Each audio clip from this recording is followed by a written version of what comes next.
നമസ്കാരം. ആഗോളതലത്തിൽ ഭൗമരാഷ്ട്രീയ സമവാക്യങ്ങളും യുദ്ധതന്ത്രങ്ങളും അതിവേഗം മാറിക്കൊണ്ടിരിക്കുന്ന ഒരു കാലഘട്ടത്തിലാണ് നാം ജീവിക്കുന്നത്. പരമ്പരാഗത യുദ്ധമുറകളിൽ നിന്നും സാങ്കേതിക വിദ്യ അടിസ്ഥാനമാക്കിയുള്ള ആധുനിക യുദ്ധമുഖങ്ങളിലേക്ക് ലോകം മാറുമ്പോൾ ഇന്ത്യ സ്വന്തം പ്രതിരോധ ശേഷി വർദ്ധിപ്പിക്കുന്നതിൽ നിർണായകമായ ഒരു നാഴികക്കല്ല് പിന്നിട്ടിരിക്കുകയാണ്. കരസേന, നാവികസേന, വ്യോമസേന എന്നിവയുടെ പ്രവർത്തന ശേഷി പരമാവധി വർദ്ധിപ്പിക്കുന്നതിന് വേണ്ടി ഏകദേശം 52,000 കോടി രൂപയുടെ തദ്ദേശീയ പ്രതിരോധ ഏറ്റെടുക്കൽ നിർദ്ദേശങ്ങൾക്ക് ഡിഫൻസ് അക്വിസിഷൻ കൗൺസിൽ ആവശ്യകത സ്വീകാര്യത നൽകിയിരിക്കുന്നു. Make in India, Atmanirbhar Bharat പദ്ധതികൾക്ക് വൻ കരുത്തു പകരുന്ന ഈ തീരുമാനം വെറുമൊരു ആയുധ കച്ചവടമല്ല, മറിച്ച് വിദേശ രാജ്യങ്ങളെ ആശ്രയിക്കാതെ സ്വന്തം മണ്ണിൽ വികസിപ്പിക്കുന്ന സാങ്കേതിക വിദ്യയിലൂടെ അതിർത്തികൾ സംരക്ഷിക്കാനുള്ള ഇന്ത്യയുടെ ദീർഘവീക്ഷണമാണ്. ആധുനിക യുദ്ധങ്ങളിൽ ഡ്രോണുകളും അൺമാൻഡ് ഏരിയൽ വെഹിക്കിളും സൃഷ്ടിക്കുന്ന വെല്ലുവിളികൾ ചെറുതല്ല. റഷ്യ ഉക്രൈൻ യുദ്ധത്തിലും മിഡിൽ ഈസ്റ്റിലെ സംഘർഷങ്ങളിലും ഡ്രോൺ കൂട്ടങ്ങൾ ഉണ്ടാക്കിയ നാശനഷ്ടങ്ങൾ നാം കണ്ടതാണ്.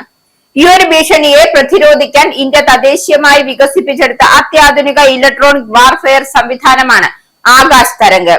ശത്രുതാപരമായ ഡ്രോണുകളുടെ കൂട്ടങ്ങളെ വളരെ ദൂരെ വെച്ചു തന്നെ കണ്ടെത്താനും അവയുടെ സഞ്ചാരപഥം കൃത്യമായി ട്രാക്ക് ചെയ്യാനും ജാമിംഗ് സാങ്കേതിക വിദ്യയിലൂടെ അവയെ നിർവീര്യമാക്കുവാനും ആകാശ് തരംഗിന് സാധിക്കും.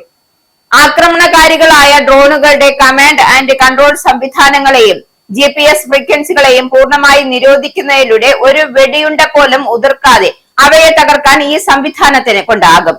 അതിർത്തികളിൽ കാവൽ നിൽക്കുന്ന മുൻ കാലാൾപ്പടയ്ക്കും കവചിത രൂപീകരണങ്ങളും ശത്രുവിന്റെ കണ്ണുകളിൽ പെടാതെയിരിക്കാൻ ആകാശ് തരംഗ് ഒരു സുരക്ഷാ കവചമായി മാറും. യുദ്ധക്കളങ്ങളിൽ ശത്രുവിന്റെ ടാങ്കറുകളെയും കവചിത വാഹനങ്ങളെയും തകർക്കുക എന്നത് കാലാൾപ്പടയുടെ ഏറ്റവും വലിയ വെല്ലുവിളികളിലൊന്നാണ്. ഈ പ്രതിസന്ധിക്ക് പരിഹാരമായാണ് ഭാരം കുറഞ്ഞതും ഒരാൾക്ക് തന്നെ ചുമന്ന് നടന്ന് വെടിവെക്കാൻ കഴിയുന്നതുമായ MBATGM സംവിധാനം ഇന്ത്യ സൈന്യത്തിന്റെ ഭാഗമാക്കുന്നത്.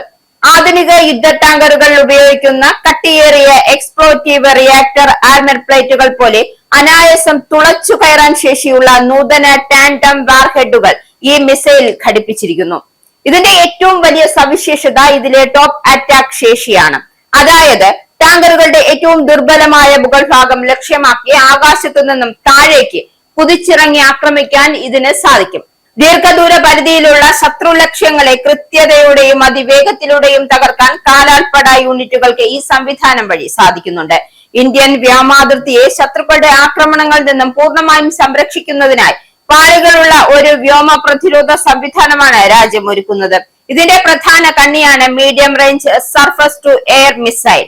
ശത്രുവിന്റെ അതിവേഗ യുദ്ധവിമാനങ്ങൾ, ക്രൂയിസ് മിസൈലുകൾ, ഗൈഡഡ് വെടിയുണ്ടകൾ എന്നിവയെ ഒരേ സമയം മൾട്ടി ഡയറക്ഷണൽ ട്രാക്കിംഗിലൂടെ നിരീക്ഷിക്കുവാനും തകർക്കുവാനും ഈ സിസ്റ്റത്തിന് കഴിയും. അതിശക്തമായ ഇലക്ട്രോണിക് യുദ്ധാന്തരീക്ഷത്തിൽ പോലും ഉയർന്ന കൃത്യതയോടെ ലക്ഷ്യസ്ഥാനം കണ്ടെത്തുന്ന ആക്റ്റീവ് റഡാർ സീക്കറുകളാണ് ഇതിന്റെ കരുത്ത്. ഇതിന് അനുബന്ധമായി താഴ്ന്നു പറക്കുന്ന ഹെലികോപ്റ്ററുകൾ, ഡ്രോണുകൾ എന്നിവയെ തടയാൻ വിഷോഡാസ് എന്ന very short range air defence സിസ്റ്റവും ഒരുക്കിയിട്ടുണ്ട്.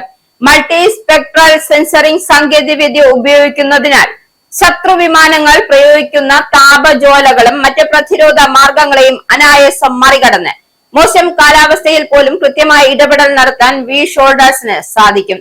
ഇന്ത്യൻ കവചിത സേനയുടെ പ്രധാന യുദ്ധ ടാങ്കറുകളുടെ അതിജീവന ശേഷി വർദ്ധിപ്പിക്കുന്നതിൽ വിപ്ലവകരമായ മാറ്റമാണ് ആക്റ്റീവ് പ്രൊട്ടക്ഷൻ സിസ്റ്റം കൊണ്ടുവരുന്നത്.